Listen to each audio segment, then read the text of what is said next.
There's a motion, will seconded. Any objections from any member, Mr. Chairman, of this committee? There being no objection, on a unanimous vote, the Kaeric is cited for, Mr. Chairman, may be recognized as the Sergeant of Arms to please take on Mr. Chairman, can we request the Sergeant at Arms to practice his responsibility after the hearing? Because there's still other details that Mr. Chair, point of order. The motion was for Mr. Celis to be cited in contempt. And I think there's supposed to be a second motion. Yeah. No, the motion should be for him to be incarcerated, detained. Where? Because under our law, the contempt of the committee shall be deemed contempt of the House. The person cited in this section may, upon order of the committee, be detained in such place as the chairperson or acting chairperson may designate. In other words, we have to decide where to detain him and for how long, Mr. Chair. That's supposed to be the second motion. Mr. Chair, I believe with regards to the duration, it will be up to this committee to decide. And of course, to Mr. Celis, kung kailan po niya sasagutin yung tanong natin, and then maybe we could lift the contempt.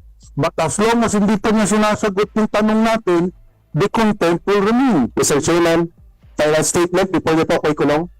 Mr. Chair, I move for a Final statement, please, sir. Before po ako magpapakulong, I request the committee. Mr. Chair. Thank you, Mr. Chair.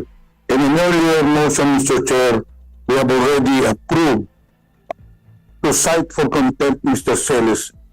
On this note, Mr. Chair, I move to detain him in the premises of Congress as per our rules on Section 11. So move, Mr. Chair. Mr. Chairman, sir. Mr. Chairman, honorable members of the committee, like to give you 1 minute. motion. Can I, because It's required. the Honorable Paduano is recognized.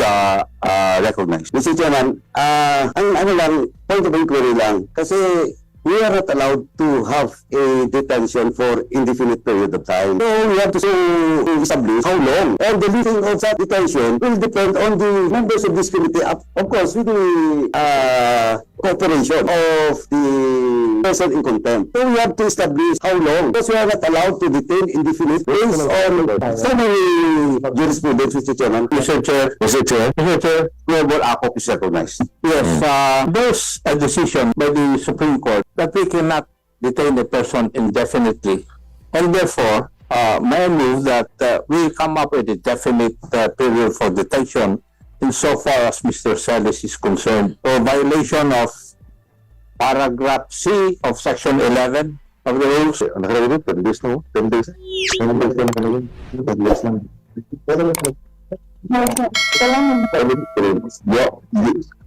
Mr. Honorable Akop, would you like to make a motion? May I move that Mr. Celis be detained for being cited in contempt for violation of Section 11, paragraph C, refusal to answer any relevant inquiry by the members of this committee for a period of 30 days. He will go on break on December 30 unless he files a motion for reconsideration. We have done this in the different committees already. There's a motion. The Honorable Committee. The reason why we cited Mr. Celis for contempt is because he does not want to answer the question. That is precisely why he violated paragraph C. So why will we give him a timeline? Kung kahit hindi pala siya sumagot, papalabasin natin si Mr. Celis. The reason why we cited him for contempt, gusto nga natin nasagutin niya yung relevant inquiry natin, nasagutin niya kung sino yung source niya. So I believe that we should not give a timeline, Mr. Chair.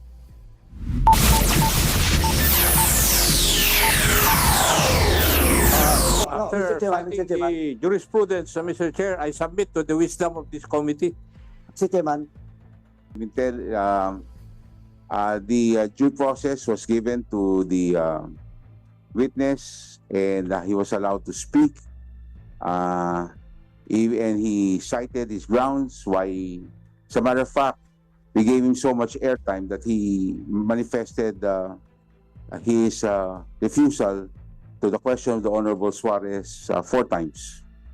And so, that being said, the chair would like to call the Honorable Pimentel to manifest his demotion on the time frame.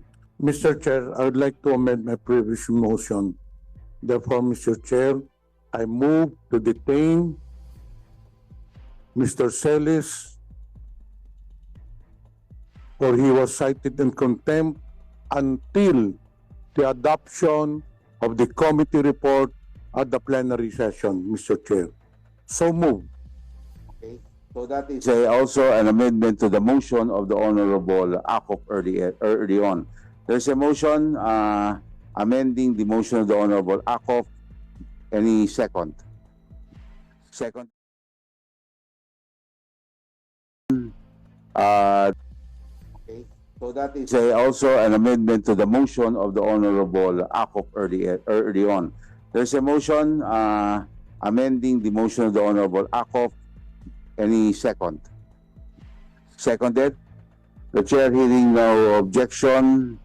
The chair adopts and approves the motion of the Honorable Johnny Pimentel. So the Sergeant of Arms is hereby directed to enforce the decision of this committee. Mr. Chair, can I make a comment?